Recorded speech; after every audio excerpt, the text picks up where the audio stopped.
What if I told you that the Indiana Fever's head coach just made a decision so controversial, so mind-bogglingly stupid, that it has the entire basketball world questioning whether she's trying to sabotage her own team? Stephanie White just dropped a bombshell about Caitlin Clark's role that has fans calling for her head. And honestly, after you hear what she said, you might be joining them. This isn't just bad coaching. This is basketball malpractice at its finest. And I'm about to break down exactly why Fever Nation is absolutely losing their minds right now.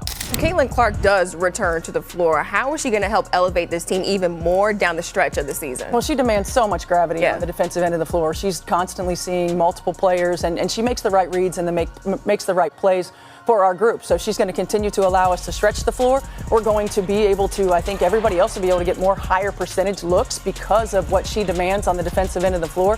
And she brings our own defensive versatility because of her length, because of her size. So we'll certainly look different. I think we'll be that much more dangerous on offense. I cannot believe what I just witnessed. Stephanie White went on ESPN and basically told the entire world that she's planning to completely change how she uses the most electrifying player in women's basketball. And let me tell you something right now. This decision is so backwards, so fundamentally wrong, that I'm starting to wonder if this woman has ever actually watched Caitlin Clark play basketball. Here's what happened. White sat down with ESPN's NBA Today, and instead of giving Fever fans the clarity they desperately wanted about when their superstar would return from injury, she completely shifted the narrative. She didn't just fail to provide specifics. She dropped a nuclear bomb on everything that makes Caitlin Clark special. I think it could be really good for us to get Clark off the ball a little bit more in certain situations, White said. Playing on the wing provides her that opportunity, allowing us to give her a breather and present our team with varied looks. Hold up. Did this woman just say she wants to take the ball out of Caitlin Clark's hands? The same Caitlin Clark who is the NCAA Division I all-time leading scorer? The same player who single-handedly revolutionized women's basketball and brought unprecedented attention to the sport? Right. Stephanie White, do not put Ari and Kelsey and Caitlin on the floor at the same time. Please don't do it. Please don't do it, man. Please. All right? That lineup made no sense at all. All right? Why would you do that? Why would you do that, Stephanie White? Stephanie White, let me explain something to you that apparently nobody else has had the courage to tell you. When you have a generational talent, and I mean generational, you don't try to fit them into your precious little system. You build the entire system around them. That's basketball 101, and somehow you missed that class. But it gets worse. Oh, it gets so much worse. White continued her ESPN appearance by saying, moving her off the ball a little bit more so she's not getting worn out in game, just handling the ball 94 feet. And then we're challenging her on the defensive end of the floor as well, like being a better defender. Are you kidding me right now? This is the same coach who has had Clark injured more times this season than she was in her entire college career. The same coach whose careful management has resulted in Clark missing 17 games due to soft tissue injuries. And now she wants to challenge her more on defense? And we've got Stephanie White praising Caitlin Clark. Did hell freeze over somewhere I don't know about? I don't know. We'll see. But she actually made some very nice comments, I guess, about Caitlin Clark today. She was on with ESPN. Let me break down the numbers for you because apparently Stephanie White doesn't look at them. When Caitlin Clark has been on the court this season, playing in White's system, her field goal percentage has dropped to 36.7%. Her three-point shooting has plummeted to 27.9%. On the road, she's shooting just 2 of 35 from downtown. 2 of 35. You know what those numbers tell me? They tell me that this system is broken. They tell me that trying to turn Caitlin Clark into just another cog in your Connecticut Sun-style slow ball offense is destroying everything that makes her special. And here's the part that really gets me fired up. White keeps talking about giving Clark a breather and managing her minutes like she's some fragile rookie who can't handle the pressure. This is the same player who carried Iowa to back-to-back national championship games, playing 35-plus minutes per game and thriving under that workload. I don't anticipate a certain level. I'm not a huge fan of minutes restrictions. I think they're silly, Clark herself said earlier this season. I told him, I don't want to come back unless I'm 100%.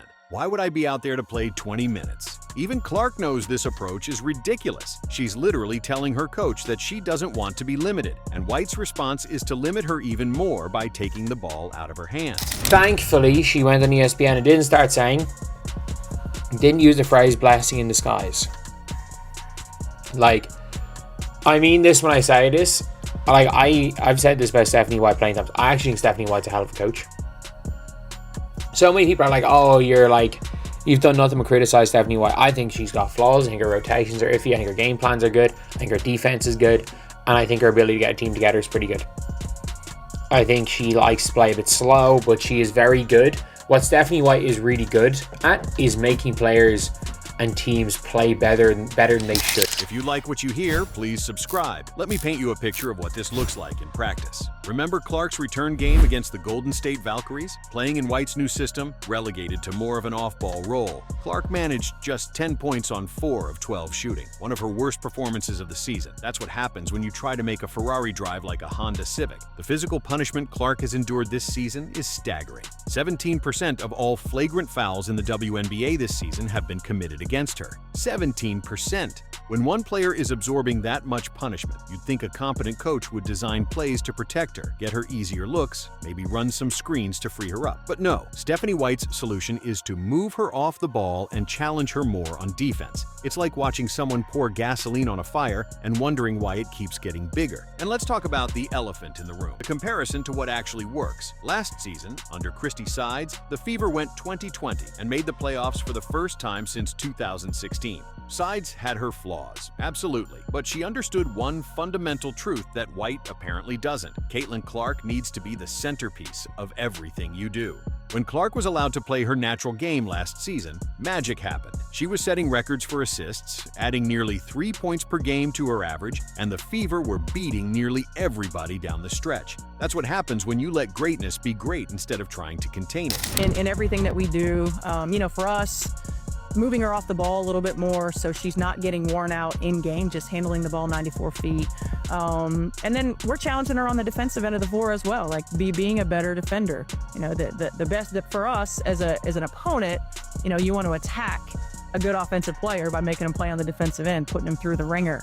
So being a better defender. But White, she's so stubborn, so determined to prove that her system is more important than her players, that she'd rather waste a championship window than admit she's wrong. The Fever have talented players around Clark, Leah Boston, Kelsey Mitchell, and others who can contribute at a high level. But instead of building an offense that maximizes everyone's strengths with Clark as the focal point, White continues trying to implement a system that worked in Connecticut with completely different personnel. The fan reaction has been swift and brutal. Social media has exploded with criticism. Stephanie White needs to stop this game plan and let CC run the show, wrote one frustrated fan. Never seen Double C look this down and dejected. White has done her job and broken 200, added another. And you know what?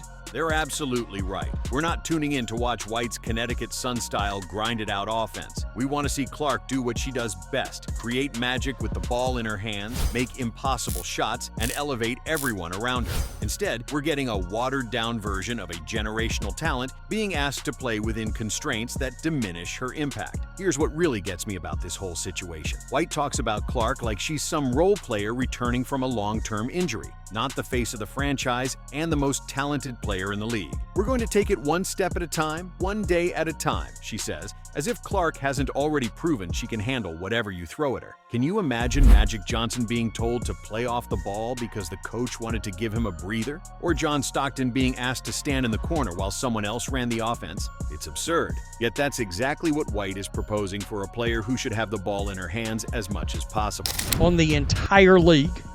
Remember, she literally added like nearly 3 points a game to her average. She was setting records for assists. Now, that's with Christy Sides having understood the job and just letting Caitlin Clark go wild. That's why I won't buy into the Fever. She's got to greatly alter her game for the Fever to get much better.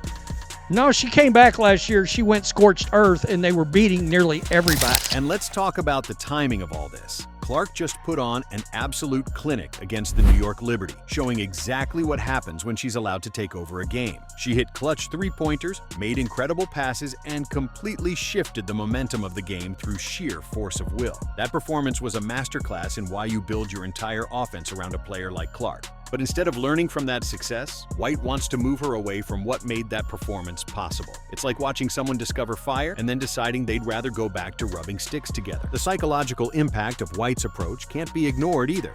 When you constantly tell a player that they need to be managed, that they can't handle their natural workload, that they need to play a different role, you're essentially telling them that you don't trust their abilities.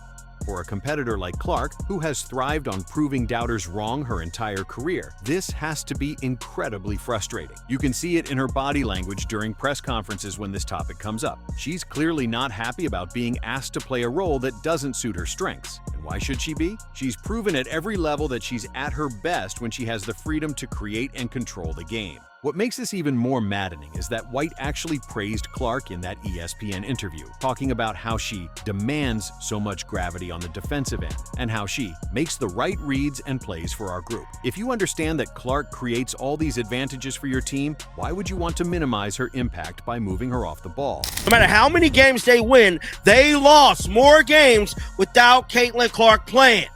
Like, so everybody argument that Caitlin Clark is the Achilles heel, Caitlin Clark is this and that, your argument is obsolete, bro. They will forever have that notion on there, that blemish on there. Now, if they would have won more games, lost less, then you might have had something. But by them losing 7 damn games without Caitlin Clark playing, lets us know that, yeah, they need Caitlin Clark. The Fever lost 7 games without Clark playing this season. 7 games. That should tell you everything you need to know about how valuable she is to this team's success. But instead of recognizing that and building everything around her, White wants to limit her role and impact. Here's what's really happening here, and I'm going to be completely honest with you. White felt relief when Clark got injured because it gave her time to implement her culture and system without having to deal with a player who doesn't fit her rigid philosophy. Some players bought into it during Clark's absence, and now White doesn't know how to integrate her superstar back into the lineup without admitting her system is flawed. I think the obvious issue is Stephanie White is so stubborn to fit a circle in a square peg instead of utilizing the strengths of the team. And she probably felt relief because Caitlin Clark was hurt, that, oh, this is my time. I could introduce the culture and the system. And some actually bought in. And then when Caitlin Clark comes back, she doesn't know how to use it. Give her the ball. Surround her with players who can complement her skills and get out of the way. Build the system around the player, not the other way around. Every great coach in basketball history has understood this fundamental principle when dealing with transcendent talent. But White? She's so caught up in proving that her way is the right way that she's willing to sacrifice Clark's effectiveness, the team's success, and the fans' enjoyment just to maintain control. It's coaching ego at its worst, and it's destroying what should be one of the most exciting teams in women's basketball. I know she wants to be out here on the floor, and we want her out here on the floor, but making sure that she's ready is the most important thing. I still don't know how far we are. We're going to take it one step at a time, one day at a time, and go from there. The clock is ticking on Clark's prime years, and every game spent trying to make her fit into White's ill-fitting system is a game wasted. Fever fans deserve better.